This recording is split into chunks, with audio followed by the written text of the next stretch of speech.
Apa sebenarnya hakikat bahagia itu?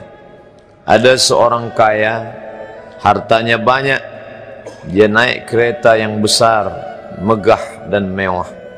Dalam perjalanan dia tengok ke sebelah kanan ada tanaman padi sawah yang menghijau. Lalu dia pandang ada budak-budak kecil membawakan makanan beserta ibunya menuju pondok di tengah sawah. Suami sudah menunggu makanan siang tiba. Apa kata orang kaya dalam kereta? Oh, bahagianya petani. Di tengah perutnya lapar, istri dan anaknya datang. Makanan tiba pada waktunya. Air minum dapat menghilang dahaga. Lapar hilang, rindu pun sirna, karena istri dan anak ada di sekitar dia. Bahagianya menjadi petani, kata orang kaya dalam kereta. Masa orang kaya berpikir bahwa dia tidak bahagia?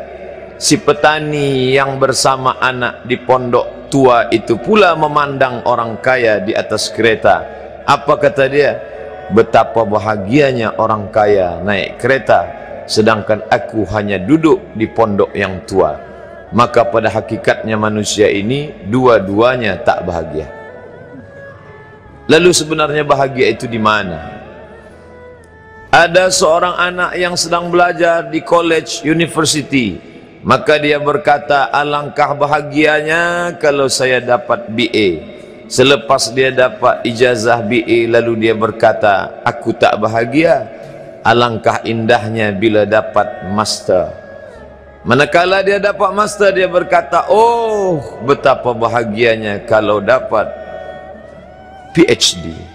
Selepas PhD dia berkata, susahnya PhD, belum juga dapat kerja.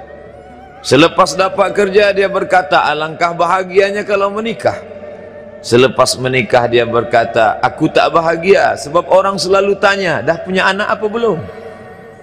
Selepas punya anak, dia pula berpikir untuk menikah sekali lagi. Jadi sebenarnya bahagia itu punya siapa?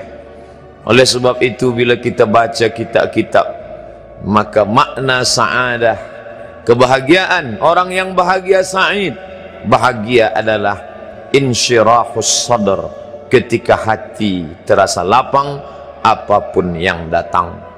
Kalaulah pelajar yang mendapatkan BA itu hatinya lapang, tentu dia bahagia. Kalaulah petani yang berada di tempat rumah tua itu hatinya lapang, tentulah dia bahagia. Kalaulah orang kaya dengan kereta yang besar itu hatinya lapang, tentulah dia bahagia. Itulah mengapa Musa alaihi salam di tengah kesusahan hatinya akan melawan ayah angkat bernama Fir'aun. Dia minta hati yang lapang. Kita semua baca doa itu, Rabbi syrahli, lapangkan dadaku. Itulah mengapa kakinya pecah berdarah, giginya patah, pelipisnya pecah, meneteskan darah, tapi dia tersenyum bahagia kerana hatinya lapang. Allah sudah lapangkan hatinya. Apa kata Allah untuk dia? Alam nasrah laka sadrak. Itu beza Muhammad dengan Musa. Musa meminta, Rabbi shrah li sadri wa yassir li amri wahlul 'uqdatam min lisani yafqahu qawli. Sedang Muhammad tidak meminta. Belum meminta, Allah dah bagi pada dia. Apa kata Allah? Alam nashrah laka sadrak wa wada'na anka wizrak alladhi anqadha dhahrak wa rafa'na laka dhikrak. Bila kau dalam keadaan susah, dua kali Allah ulang, fa inna ma'al usri yusra, inna ma'al usri yusra. Hati lapang itulah yang membuat Haji Abdul Malik Karim Amrullah Buya Hamka tersenyum di dalam penjara. Penanya berjalan perlahan tapi pasti, maka keluarlah tafsir Al-Azhar. Hati yang lapang itu juga membuat Said Qutb tersenyum menghadapi tiang gantungan.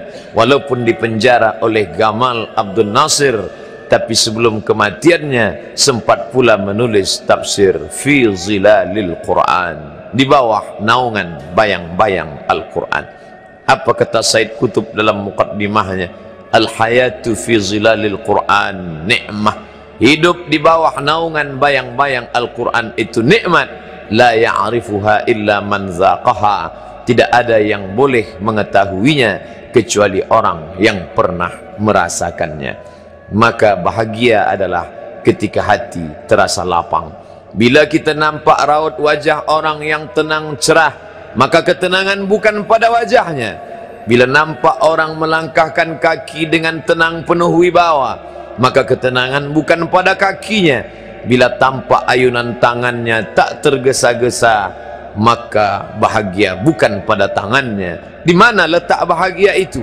Ala fil jasadi mudghah, ketahuilah dalam jasad ada segumpal, ada sekepal, ada sesuap. Idza salahat salahal jasadu kulluh, kalau yang segumpal itu baik, maka yang lain ikut menjadi baik.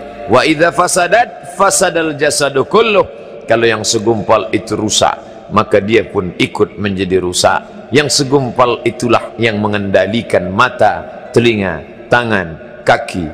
Yang segumpal itulah tempat rindu, benci, marah, ridha, ikhlas, fasik, hasad, kufur. Di sanalah bersemayam rindu dan benci. Maka jangan terlampau benci. Habib habibaka haunamma, kalau kau sayang, sayanglah secukupnya sahaja. Karena boleh jadi hari ini kau sayang, besok berubah menjadi kebencian. Kalau kau benci, bencilah secukupnya sahaja.